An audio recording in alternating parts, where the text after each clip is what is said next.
Sen inşallah. Tabii bak bunlar bizim eski malzemeler işte. Valla bunlar servet bir şey yapacağız, röportaj yapacağız zaman onlar için getirir, böyle tanıtalım.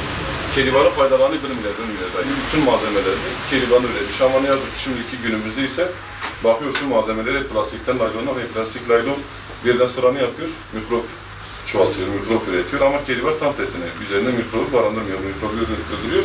Üzerindeki bir de içindeki liflerin sayesinde ki bunlar zaten anne ve baba maddeleri bellidir yani. Mesela baba maddesi dediğimiz damladır, damla kelibardır.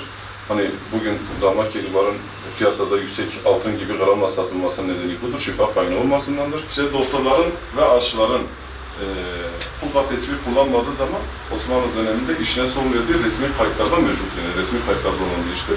Damla kelibar soyu tükenen bir çam ağacının reçinesinden oluşur. Damla kelibarın oluşum süreci en az 30 milyon yıldan başlıyor. 30 milyon yıllık bir süreçtir damla kelibar.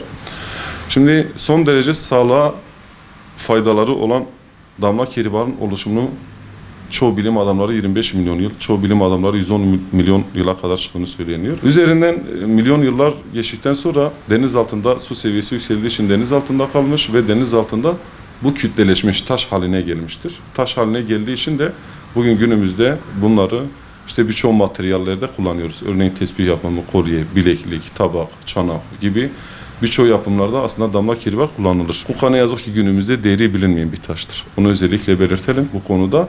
Hem ucuzdur hem de antibakteriyel özelliği daha fazla olan bir ağaç türevidir. Afrika bölgesinde daha çok yetişen Hindistan cevizine benzeyen bir meyvenin çekirdeğinden oluşur. Bizim kültürümüzde, bölgemizde daha çok tesbih yapımında kullanılır. Yani aslında damla kelibar ve kukanın faydaları sadece bunlarla bitmiyor. Biliyorsunuz büyük İslam alimlerinden İbn Sina mesela tıbbın babasıdır. Yani doktorların babasıdır. Yani tıbbın bir nevi bulucularından biridir. O bile damla kelibar ve kukanın üzerinde epey makale yazı işte günümüze falan getirmişlerdir. Ondan aldığımız kaynaklara göre zaten bunların antibakteriyel olduğunu biliyoruz. Yani bunlar bizim söylemlerimiz değil. Bunları daha çok bilim adamlarının, uzmanların işte bu taşlarda olan özelliğini dile getiriyorlar. Elde çektiğimiz zaman lif dediğimiz bir olay vardır. Kehribar kukanın içinde. Bu ısınmayla lif kendi içindeki yağı bırakır. Yağı bıraktığı için de bu insan eline temas ediyor. İnsan vücuduna temas edince insan elindeki ve mikropları öldürüyor. Yani en büyük özelliği kukanın antibakteriyel olmasıdır. Antibakteriyel olduğu için çok faydalıdır. İnsanlar damla kelibar taktığında vücut ısısı bir tür reçine olan amberin içindeki şifalı yağları açığa çıkarıyor. Ve bu yağlar cilt tarafından emilerek kan dolaşımına karışıyor. Bu da kan dolaşımına karıştığı için mikropları, bakterileri bir güzel şekilde öldürebilir. Hatta Osmanlı döneminde kuka tesbih kullanmayan aşçı ve sağlıkçılar bu mesleklerden men edildiği günümüze kadar gelen bilgiler arasındadır.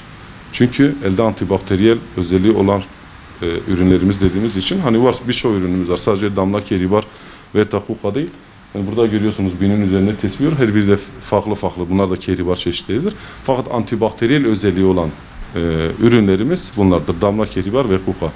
Özellikle bebeklerde diş çıkarma sürecinde kehribar bebek diş kolyesi acı çekmesine yardımcı olur. Hem zeka gelişimine hem de diş çıkarma döneminde ağrı kesici özelliği gördüğü uzmanlar tarafından zaten tespit edilmiş.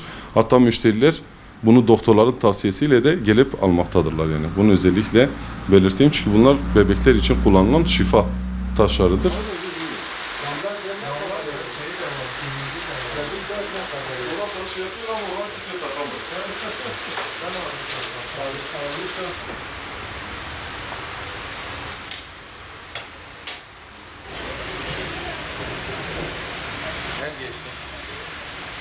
Dediğimiz gibi çocuklarda hırçınlık ve salya'nın durmasına yarayan taşlardan biridir damla kehribar. Antik Roma'da akıl hastalığında koruyucu olarak boyun bölgesinde kullanılırmış. Migren ve sinüzit ağrılarında mide yanmalarına iyi gelir damla kehribarımız.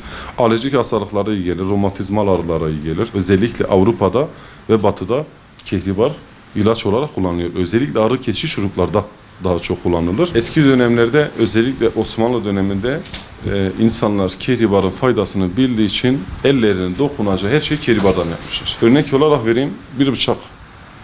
Osmanlı döneminde mutfakta kullanılan bir ekmek bıçağı.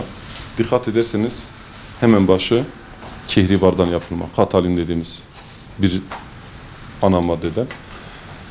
Şurada görmüş olduğunuz gibi bıçaklar, aynı şekilde çatallar, aynı şekilde tekerlekler, çocukların arabasına takılan veyahut da çekmece kollarına takılan tekerlekler, aynı şekilde Osmanlı miskevi bağı dediğimiz çekmece kolları, aynı şekilde tuzluklarını, yani kapı kollarını, şemsiye tutacaklarını, ellerinin değeceği, temas edecekleri her şeyi kehribardan yapmışlar.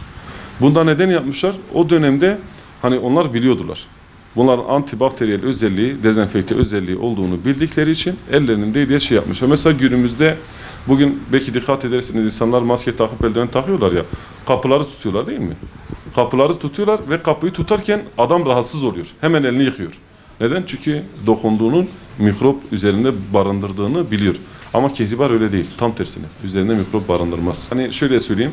Bundan 2 yıl, 3 yıl önce günde yani belki haftada bir tane satılan bir damla kolye bugün günde 10 tane de satılabiliyor, 20 tane de satılabiliyor. İnsanlar yavaş yavaş bilinçleniyorlar bu konu hakkında.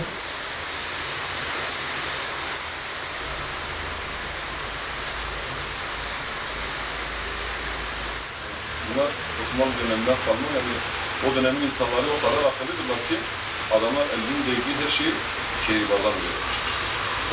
Mesela bizim günümüzde ise bilmiyorlar. Ne yazık ki kehribarın faydasını bilmiyorlar.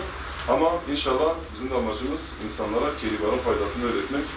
Kehribarın birçok hastalığa, birçok şeye şifa olduğunu aktarmaktır yani. Ama eski dönemde insanlar damlanın faydasını bildikleri için damlayı epey kullanmışlar. Kupayı epey kullanmışlar. Çünkü bunların faydaları insanlara... Bizim şeftali çekirdeği gibi düşünürsek daha büyüğünü. Meyvenin çekirdeği zaten bu diğer parçasına mesela 2 parça yan yana getirdiğiniz zaman buradan da anlarsanız zaten çekirdek olduğunu görürsünüz. Çekmece kolu. Oynadıkları oyunlar, oyunların taşları falan olsun. İşte ne bileyim bir araba tekerleği olsun, çocuk arabası tekerleği falan olsun.